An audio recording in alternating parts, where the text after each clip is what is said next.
श्री गणेशाय नमः। जय हो भगवान रामचंद्र जी की। अध्यात्म रामायणे किष्किंधा कांडे प्रथमः सर्गः। हिंदी अनुवाद। आज श्लोक 26 से आगे। त्रुटियां ना हो या कम से कम हो, इसका प्रयास रहेगा, किंतु यदि फिर भी हमसे त्रुटियां हो जाती हैं तो आप सभी गुणी श्रोताओं से हम क्षमा मांगते हैं।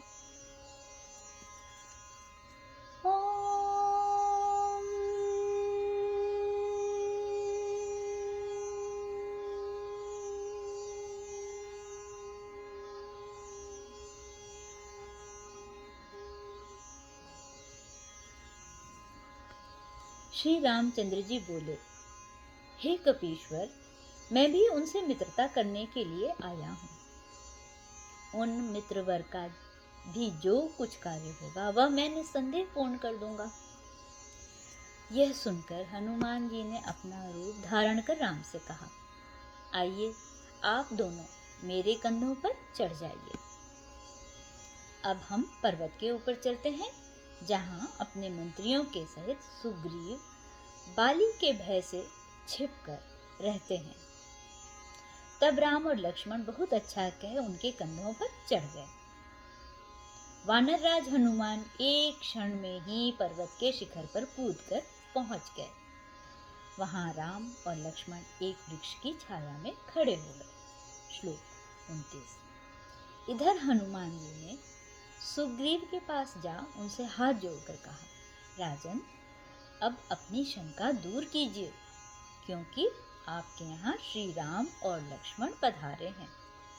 शीघ्र उठिए, मैंने राम के साथ आपकी मित्रता होने का योग लगा दिया है। शीघ्र ही अग्नि को साक्षी करके उनसे मित्रता कीजिए। श्लोक 31। तब सुग्रीव अति प्रसन्न होकर रघुनाथ जी के पास आए और प्रसन्न मन से अपने हाथ से एक वृक्ष की शाखा तोड़कर उन्हें बैठने के लिए आसन दिया। इसी प्रकार हनुमान जी ने लक्ष्मण जी को तथा लक्ष्मण जी ने सुग्रीव को आसन दिया और सब लोग अति आनंद पूर्वक अपने अपने आसनों पर बैठ गए। तदनंतर लक्ष्मण जी ने आरंभ से लेकर वन में आने और सीता जी के हरे जाने तक का रामचंद्र जी का सारा वृत्तांत सुनाया। लक्ष्मण जी के ये वचन सुनकर सुग्रीव ने श्री रामचंद्र जी से कहा, हे राज राजेश्वर, मैं सीता जी की खोज करूंगा और शत्रु का वध करते समय भी मैं आपकी सहायता करूंगा। हे राम, इस संबंध में मैंने जो कुछ देखा है वह आपको सुनाता हूँ, सुनिए। श्लोक 36। एक दिन अपने मंत्रियों के साथ मैं पर्वत के शिखर पर बैठा था। उस समय हमने देखा कि कोई राक्षस किसी उत्तम कामिनी को आकाश मार्ग से लिए जाता है। वह राम राम कहकर विलाप कर रही थी।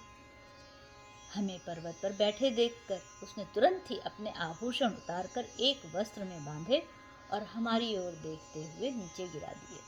हे प्रभु, इसी प्रकार निरंतर विलाप करती हुई उस अबला को वह राक्षस ले गया। प्रभु, मैंने तुरंत ही उन आभूषणों को उठाकर गुफा में रख दिया। आप उन्हें अभी देखिए और पहचानिए कि वे आप ही के हैं या नहीं। ऐसा कह कपिराज सुग्रीव ने वे आभूषण लाकर राम को दिखाए।